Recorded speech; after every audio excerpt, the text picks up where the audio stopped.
बाळासाहेबांच्या तमाम शिवसैनिकांना तुमच्या ह्या अनिश गाढवेचा, बाळासाहेबांच्या या कडवट शिवसैनिकाचा मानाचा जय महाराष्ट्र. शिवसैनिकांनो, अजूनही शिवसेना एक वादळ सबस्क्राईब करायचं राहून गेलं असेल तर आत्ता ताबडतोब करा. महाराष्ट्राच्या कानाकोपऱ्यात शिवसेनेच्या ज्वलंत विचारांना पोहोचवणाऱ्या या माध्यमाला शिवसैनिकांनो सर्वांनी मिळून मोठं करा ही नम्र विनंती करतो. आज मी तुम्हाला एक व्हिडिओ दाखवतोय, फार काही बोलणार नाही. एक 5 ते 6 मिनिटांचा हा महत्वाचा व्हिडिओ नक्की बघा, चुकवू नका. अतुल कुलकर्णी सरांचा हा व्हिडिओ आहे. एक मराठमोळा अभिनेता तिथे काश्मीरमध्ये तळ ठोकून बसलाय पहलगाम मध्ये, आणि उद्दिष्ट स्पष्ट आहे. हा मराठमोळा अभिनेता आपल्या कर्तव्याला जागला एवढंच मी म्हणेन. या हल्ल्यामागचं, या पहलगामच्या त्या दहशतवादी हल्ल्यामागचं, त्या नराधमांच्या हल्ल्यामागचं एकमेव उद्दिष्ट होतं की काश्मीरमध्ये जी काही शांतता नांदली होती, मधल्या काळामध्ये शांतता नांदली होती, देशातले सारे पर्यटक म्हणजे परदेशात जाण्यापेक्षा काश्मीरला जाणं पसंत करायचे. हा जो आतंकवाद्यांच्या मनामध्ये ही जी सल होती, ती सल त्यांनी या आतंकवादी हल्ला करून ती भरून काढली. बघा, लक्षात घ्या मला काय सांगायचंय. हा हल्ला करून त्यांनी 2 ते 3 गोष्टी साधल्यात. बघा, त्यांनी काश्मीरचं पर्यटन बंद केलं, काश्मीरच्या युवकांना जो मिळणारा रोजगार होता तो बंद केला. काश्मीर पुन्हा एकदा कशा प्रकारे एक अस्ताव्यस्त राज्य आहे हे दाखवण्याचा प्रयत्न केला. जात धर्म पंथ प्रांत विचारून त्यांनी हिंदू विरुद्ध मुस्लिम संबंध देशात करून ठेवलं. कारण आजवर कसं व्हायचं, काश्मीरमध्ये दहशतवादी हल्ला व्हायचा आणि तो काश्मीरच्या त्या सीमांपर्यंतच मर्यादित राहायचा. पण यावेळेस पहिल्यांदा या आतंकवाद्यांनी एक वेगळी संकल्पना आणली, धर्म विचारला आणि मग गोळी घातली, जेणेकरून याला एक व्यापक स्वरूप प्राप्त होईल. देशभरामध्ये याचं एक म्हणजे बघा ना, जे त्यांच्या मनामध्ये होतं तेच घडताना दिसतंय. आता काय झालं या सगळ्यामध्ये, बघा, आजवर मी तुम्हाला मागेही हे उदाहरण सांगितलं की आजवर कधीही काश्मीरामध्ये दहशतवादी हल्ला झाल्यानंतर स्थानिक काश्मीरींकडनं कधीही त्याच्याबाबत कुठलंही वक्तव्यच केलं गेलं नाही. मग ना निषेध असेल, काहीच नाही. स्थानिक काश्मीरी शांत राहायचे, कारण ते घाबरायचे. ह्या आतंकवाद्यांना ते घाबरायचे, कारण एखादं वक्तव्य निघावं आणि दुसऱ्या दिवशी आमच्या घरात येऊन आम्हाला गोळ्या घातल्या. पण हे सगळं भारतीय जवानांनी मोडून काढलेलं आहे.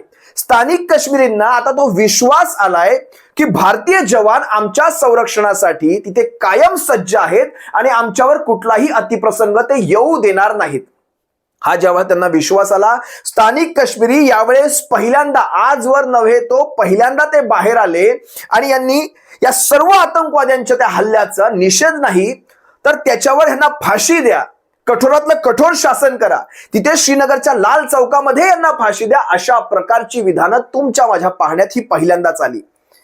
मी तुम्हाला हा जो व्हिडिओ दाखवतोय याच्या मागे अतुल कुलकर्णी सरांनी या सगळ्या हल्ल्यामागचं त्यांचं उद्दिष्ट काय, आपण तिथे का जावं, म्हणजे देशवासियांनी काश्मीरला एकटं, अशा परिस्थितीत एकटं सोडू नये. कारण आज देशवासियांनी काश्मीरला एकटं सोडलं तर हाच त्या आतंकवाद्यांचा एक मूळ उद्देश आहे.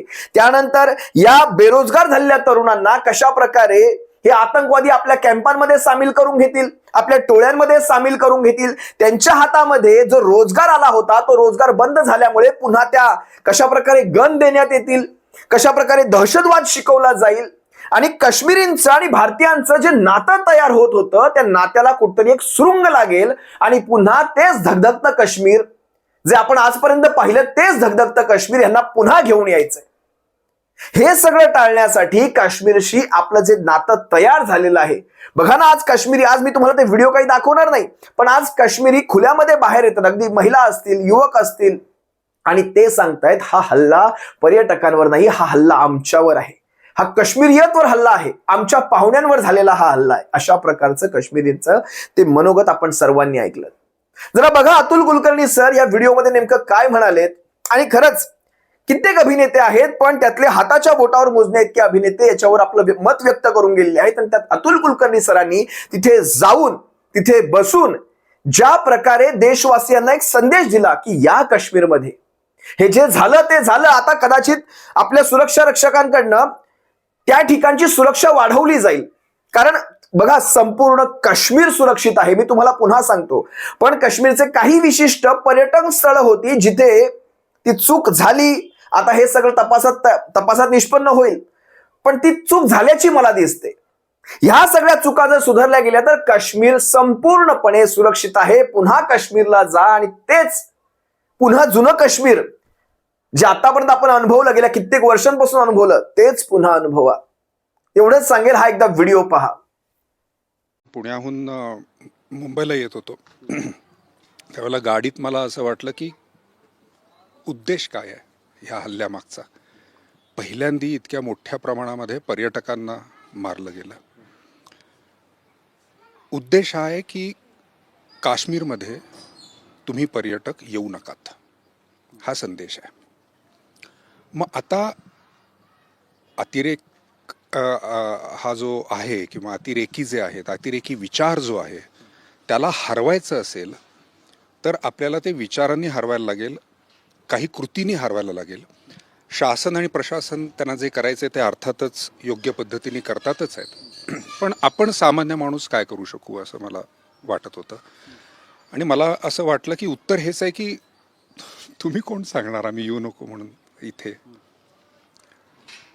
आमचं काश्मीर आहे, आमचा देश आहे, तुम्ही आम्हाला धमक्या देऊ नकात, आम्ही येणार. हा जर संदेश मोठ्या संख्येने दिला इथे, आपल्याला सगळ्यांना माहिती आहे की गेली 2-3 वर्ष रेकॉर्ड ब्रेक जवळजवळ टुरिझम इथे होतोय, वाढतोय. मी आल्यापासून खूप लोकांशी इथल्या बोलतोय, लोकल लोकांशी. ते सांगत होते की यंदा मी वाट बघत होतो या सीझनमध्ये की आजपर्यंतचं सगळं रेकॉर्ड मोडेल, इतके टुरिस्ट इथे येतील. आता पर्यटन हा फक्त पैशांचा भाग नसतो, तो तर आहेच, इथल्या अर्थकारणाला मदत होते, हा तर भाग आहेच. पण सगळ्यात मोठी गोष्ट इथले काश्मीरमधलेच एक मोठे ऑफिसर आहेत, ते मला सांगत होते की काय होतं तर लोक जोडली जातात. जेव्हा भारतभरातनं लोक काश्मीरमध्ये येतात तेव्हा त्यांना काश्मीरियत काय आहे हे कळतं, काश्मीरी लोक काय आहेत हे कळतं, इथली जी मेहमान नवाजी आहे ती कळते. काश्मीरमधल्या लोकांना इतर भारतामधल्या लोकांबद्दल कळतं. आणि कुठली समस्या ही जर मिटवायची असेल तर माणसांनी एकत्र येणं फार गरजेचं असतं. त्यामुळे पैशांच्याही पलीकडे हे खूप महत्त्वाचं आहे, माणसांनी एकत्र येणं. आणि ते आत्ता काश्मीरमध्ये सुरू झालं होतं.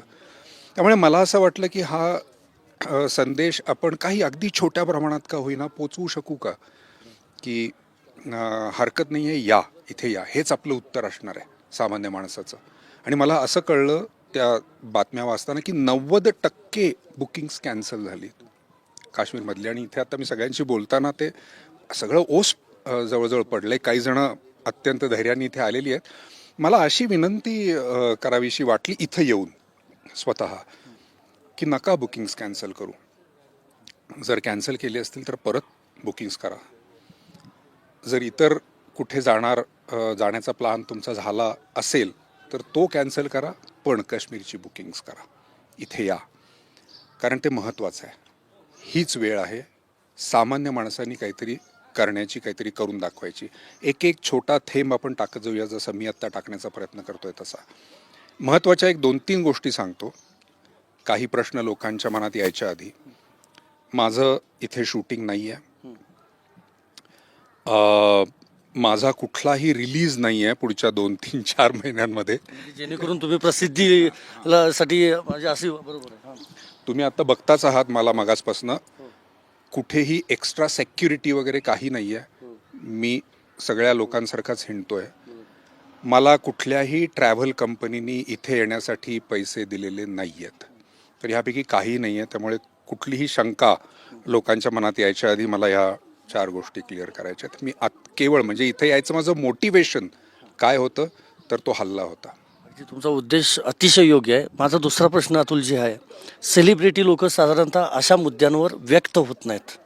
तुम्ही थेट सोशल मीडियावर व्यक्त झालात, त्याचं कौतुक होतंय सध्या, त्याला प्रतिसाद देखील मिळतो. नाही, मला माहिती, मला असं वाटतं की हा वैयक्तिक प्रश्न आहे आणि आपापल्या ह्याच्याप्रमाणे ज्याला जे करायचं असतं, जे व्यक्त व्हायचं असतं, तो होत असतो. आणखी एक आतापर्यंत म्हणजे अनेक हल्ले झाले, पण तुम्ही म्हटल्याप्रमाणे पर्यटकांवर थेट हा हल्ला झाला, त्यामध्ये महाराष्ट्रातले देखील अनेक जण होते. मात्र सुदैवानं जे जखमी होते किंवा ज्यांना आता जखमींवर उपचार करून त्यांना घरी देखील अतुलजी सोडलेलं आहे, जखमी अजूनही प्रचंड मोठ्या धक्क्यामध्ये आहेत. काय आवाहन करा त्याला, कारण ते महाराष्ट्रातलेच नाही तर देशभरातले त्यामध्ये होते.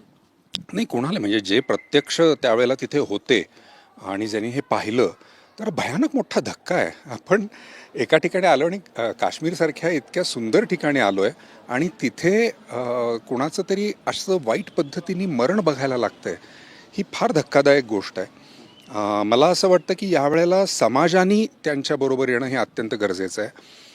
काय आहे ना की हीच वेळ असते जेव्हा आणखीन काहीतरी जास्त जोमाने काहीतरी बोलणं, काहीतरी शिव्या देणं, काहीतरी अशी एनर्जी तयार करणं की ज्यांनी आणखीन डिस्टर्बन्स तयार होईल, हे टाळायला पाहिजे. मला असं वाटतं आजूबाजूच्या लोकांनी, ज्यांच्यावरती हा प्रसंग आलाय त्यांनाही हे वाटणं साहजिक आहे की का झालं माझ्या व्यक्तीबरोबर असं.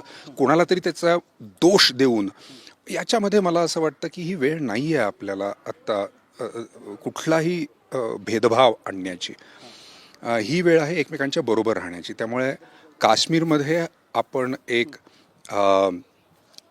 चेहऱ्यावरती एक हास्य घेऊन यायला पाहिजे, आपल्या हृदयामध्ये प्रेम घेऊन यायला पाहिजे आणि इतरही जे व्हिक्टिम्स आहेत ज्यांच्यावरती हा प्रसंग गुदरला त्यांनाही आत्ता प्रेम देणं हेच गरजेचं आहे आणि हाच संदेश आहे असं मला वाटतं. द्वेष हा ह्याच्यातनं निर्माण नाही होता कामा. तुमच्या अनेक भूमिका या देशभक्त म्हणून ओळखलं जातं. रंग दे बसंती असेल आणि कसं राजकारण्यांवर अंकुश ठेवणारे बरेचसे तुमचे रोल आहेत. ह्या सगळ्यावर राजकारण देखील केलं जातं आहे. तुम्हाला त्याच्यावर काही प्रतिक्रिया द्यायची आहे? राजकारण्यांसाठी काही एखादा संदेश? काही नाही. मी आलोय इथे ते एक सामान्य माणूस म्हणून आलोय, मी मगाशी म्हणालो तसं. आणि मला जो काही संदेश द्यायचा आहे असं जर वाटत असेल, संदेश असा जर शब्द वापरायचा असेल, मला फक्त काहीतरी कृती करून दाखवायची होती की हे आपण करू शकतो, ही एक शक्यता आहे. तेवढाच संदेश मला जी कोणी लोक बघतायत त्यांना द्यायचा आहे की ही एक काहीतरी पॉझिटिव्ह कृती करण्याची वेळ आहे, काहीतरी प्रेमळ कृती करण्याची वेळ आहे. द्वेष मनामध्ये आणण्याची ही वेळ नाही आहे. त्या अतिरेक्यांना उत्तर देण्याची वेळ आहे. त्यांनी जे आपल्यासमोर एक प्रश्न टाकलाय की येत आहे का आमच्या काश्मीरमध्ये, आपण हसून म्हणायचं हो आम्ही येणार ना, का नाही येणार, आमचा आहे काश्मीर, आमचा देश आहे.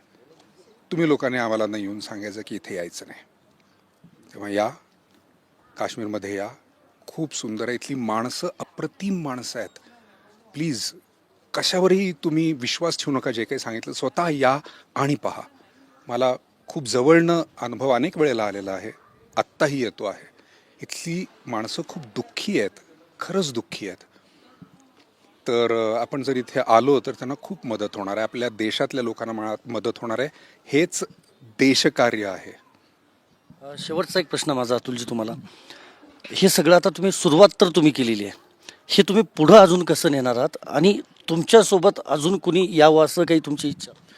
सगळ्यांनीच यावं. मी आता तेच म्हणतोय की सगळ्याच लोकांनी यावं. आमच्या क्षेत्रातल्या लोकांनी जरूर यावं, इतर क्षेत्रातल्या लोकांनी यावं. जे कोणी हा संदेश जास्तीत जास्त पोचवू शकतील त्या सगळ्यांनी इथे यावं, हेच आहे. खूप सगळ्यांनीच यावं. आता तर तुम्ही आलाय, परत तुम्ही जाल, परत वेळ लागली तर येणार? बघूया ना, आता वेळ आली तर तेच माझं म्हणणं आहे की यायची गरज लागू नये. इतकी इकडे लोक यावीत की ते स्वतःच, आणि आज प्रत्येकाकडे सोशल मीडिया आहे त्यामुळे ते पसरवतील तो संदेश. जितकी जास्तीत जास्त लोक इथे येतील तेवढा जास्तीत जास्त हा संदेश जगापर्यंत जाईल. फक्त भारतात नाही, जगापर्यंत जाईल.